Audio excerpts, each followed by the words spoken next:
શ્રોત્રિય બ્રહ્મનિષ્ઠ એટલે વેદાંતવાક્યેષુ સદા રમંતઃ ભિક્ષાન્નમાત્રેણ ચતુષ્ટિમંતઃ અશોકવંતઃ કરુણૈકવંતઃ કૌપીનવંતઃ ખલુ ભાગ્યવંતઃ. વેદાંત વાક્યેષુ સદા રમંતઃ. નિત્ય રથ હોય વેદવાક્યોમાં, વેદવાર્તામાં. વેદ જ જેનો વિષય હોય, જેનો વાણીનો, મનનો, બુદ્ધિનો, આંખનો, કાનનો, જીવવાનો, બધાનો વિષય જ જેનો વેદ હોય. જીવનના દરેક પ્રસંગ, જીવનની દરેક ક્ષણને જે વેદ વાક્યોથી જ તોલતો અને મોલતો હોય. વ્યવહારમાં, વ્યવહારિક સત્ય પણ છે, વ્યવહારમાં જીવવાનું છે. શ્રોત્રિય બ્રહ્મનિષ્ઠ ગુરુએ પણ સ્ટેન્ડ પોઈન્ટ વેદનો જ હોય, જેનો વ્યવહારમાં પણ. એક વસ્તુ યાદ રાખીએ, જેવી તમારી જેટલી વ્યવહાર શુદ્ધિ હશે, પરમાર્થ શુદ્ધિ એટલી જ હશે. અને જેટલી પરમાર્થ શુદ્ધિ હશે એટલો વ્યવહાર તમારો શુદ્ધ હશે.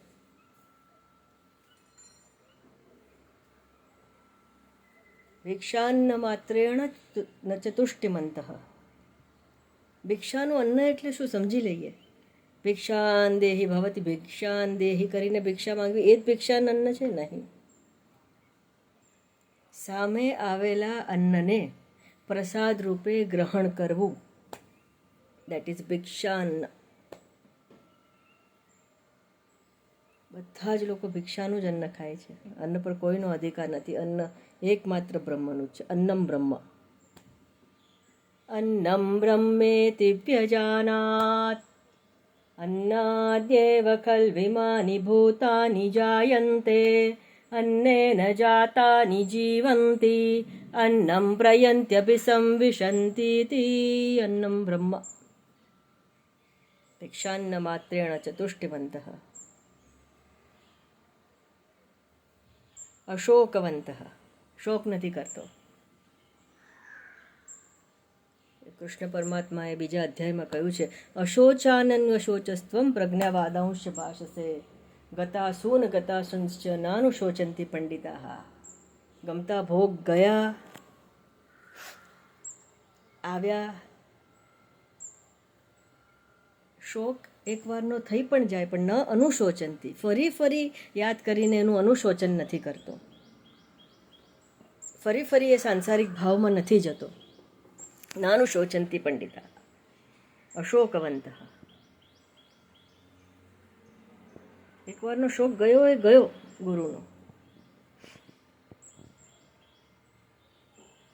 કોઈ વાતનો વસવસો નથી હોતો. કરુણૈકવંત. કરુણાવાન હોય છે. કરુણા હોવી જોઈએ. વાણીમાં, વર્તનમાં, આંખોમાં દેખાવી જોઈએ કરુણા. તમારા વ્યવહારમાં કરુણા દેખાવી જોઈએ.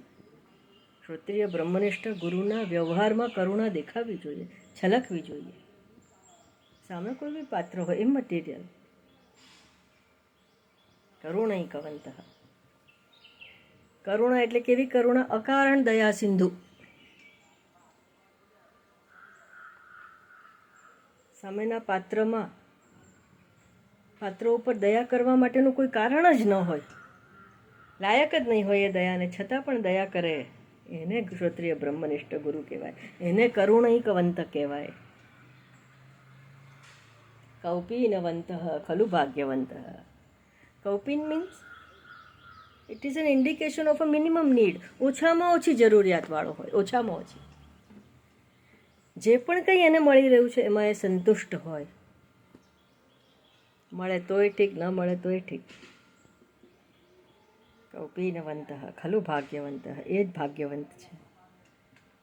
છૂટેલો જ છોડાવી શકશે.